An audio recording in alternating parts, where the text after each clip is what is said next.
د هغې نه بل سوال دی د یو خور کړې د هغه ده چې په تېر شوي رمضان کې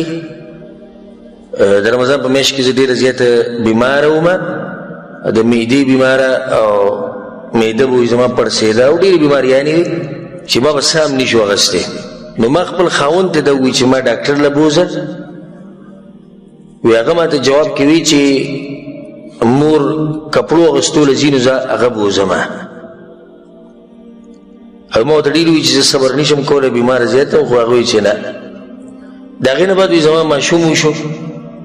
په اپریشن باندې نو بیا هغه اپریشن چې کوم ځای باندې شوی و هغې د راسه وي ما ته بیا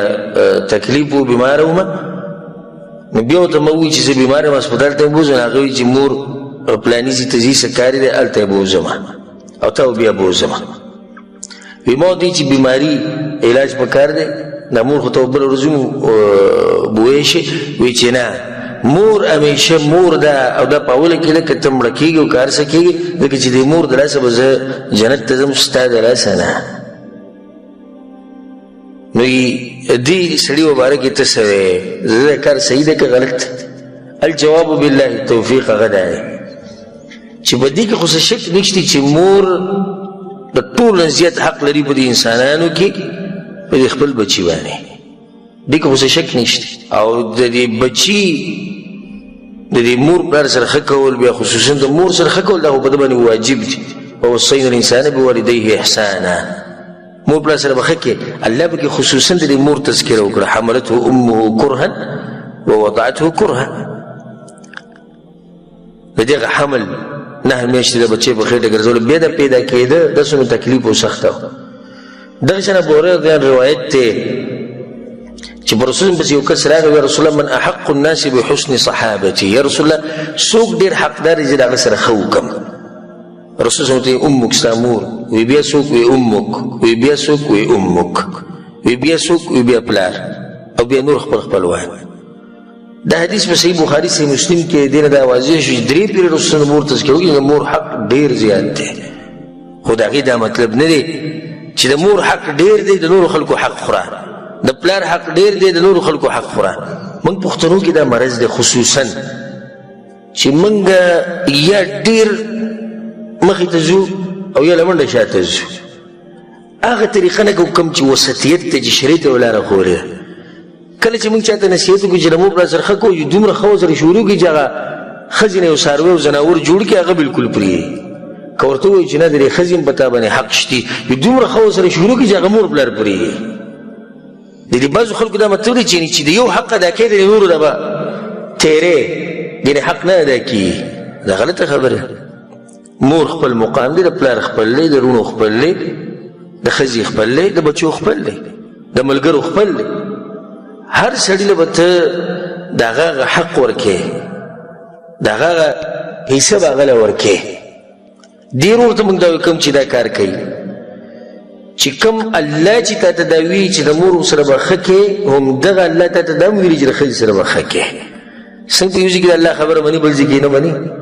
دا خو الله په قرآن کې ولهن مثل الذي عليهن بالمعروف او د دې ښځو هم داسې حقونه دي لکه څنګه چې په دوی باندې دي د خاوندانو او د الله خبره نو دغه الله ویلي کوم الله چې ویلي چې د مور سره ښه کوئ همدغه الله ویلي ښځې سره هم ښه کوئ او که د مور سره ښه کول لار د جنت ته نو دغه شان د ښځې سره ښه کول دا هم لار د جنت ته ځکه چې په دې دواړو ځایونو کې تا خبره د چا ومنله د الله خبره دې ومنله نو دا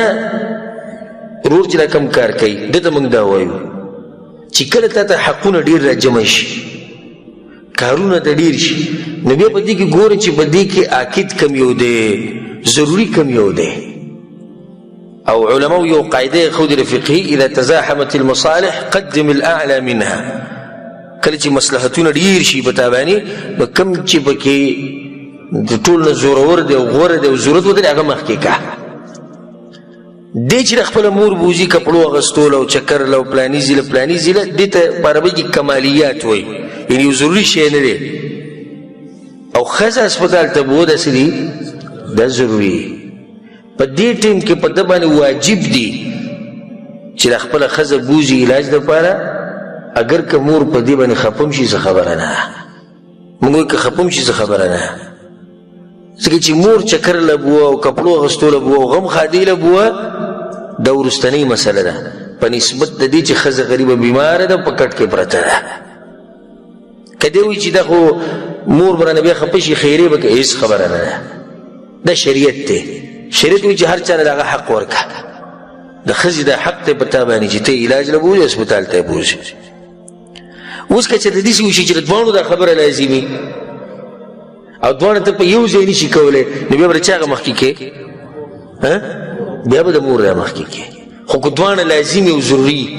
اوس مور بازار ته بوه د خیر سبا یې بوځه بل سبا یې بوځه مور غم ښادۍ له بوه سبا بل سبا یې بوځه چکر له بوځي سبا بل سبا یې بوځه ښځه هسپتال ته بوه هغه بیماره ده دا واجب دي په تا باندې د دې به تا نه تپوس کېږي د قیامت په ورځ نو دې ورور ته موږ دا وایو چې الله سبحانه وتعالی ستا د ایرس ښه ډېر کړي چې د خپلې مور سره دومره ښه کړې خو بل حق خو به مه خوره که نه دا ښځه غریبه دا ښځه غریبه چې دا یو انسان دی تا ته ناسته ده په تا باندې د هغې غټ حقونه دي ذمهوریانې دي او په دې عقله یو نصیحت به مو وکړو د خپلو ورونو ته دا کوم چې د ښځې خیال نه ساتي او هغه بیماره یو غریب د تکلیفونه یو دی ورته په مخه د صبر تلقین کوي دا صبر خو په مخه نه کېږي که نه د دې ځینه روپۍ ولیږي مور پلار په لاس یې ولیږي ما روپۍ در لېږلي هغوی علاج نه بوځي علاج نه بوځي بل دا ما ته به خپله یو زنانه ووایي په ټلیفون باندې بیمار او بې انتها بیمار او ما ته یې دعاګانې ورپاره غواړه او دلته ما هسپتال قصې دلته نشته او د ډېرې غوسې نه دا ویې خندولم هم او په دوی خو وایي زه چې راواده شم په دوی بیماري نه راغلی نه په دوی بیماریان راځي او نه دا کسب کوي چې هسپتال ته لاړ شي ښه نو خاوند وایي چې هلته مور نه اجازت اخیسته غواړي پلار نه د دې به پیسې ټولې ولېږي هلته هغو له به ورکړي هغوی هسپتال ته نه بوځي دوی نو څه وکړو اوس دغه مشران دي دا داسې چې ښه تکې د مور پلار مقام مطلب دی چې د ښځې مقام پرې وخوره د بچو حق ما دا کوه هغه بیماره ده یو نیم بیماري دي چې هغه به د صبر نه خبره واوړي نشي صبر کول او چې به تا راشي بیا به وکړي صبر نو د ظلم دی زیاتې دی بیا موږ دې خور ته دا وایو چې خیر د خپل خاوند معذور وګڼه ځکه چې قصد او اراده ښه ده اگر که کار یې څه دی غلط دی خو اراده یې ښه دی چې د مور سره ښه کول مور مخکې ده او په طریقه باندې پوه کول پکار دي داسې خاوند ښځې له پکار چې په ارام ورسره خبرې وکړي من ذا الذي ما ساء قط ومن له الحسنى فقط هغه څوک دی چې بالکل د ګناه نه دی شوي او هغه څوک دی چې همیشه ښه کارونه کړي دي انسان کمزوری دی نه کمی زیاتې کیږي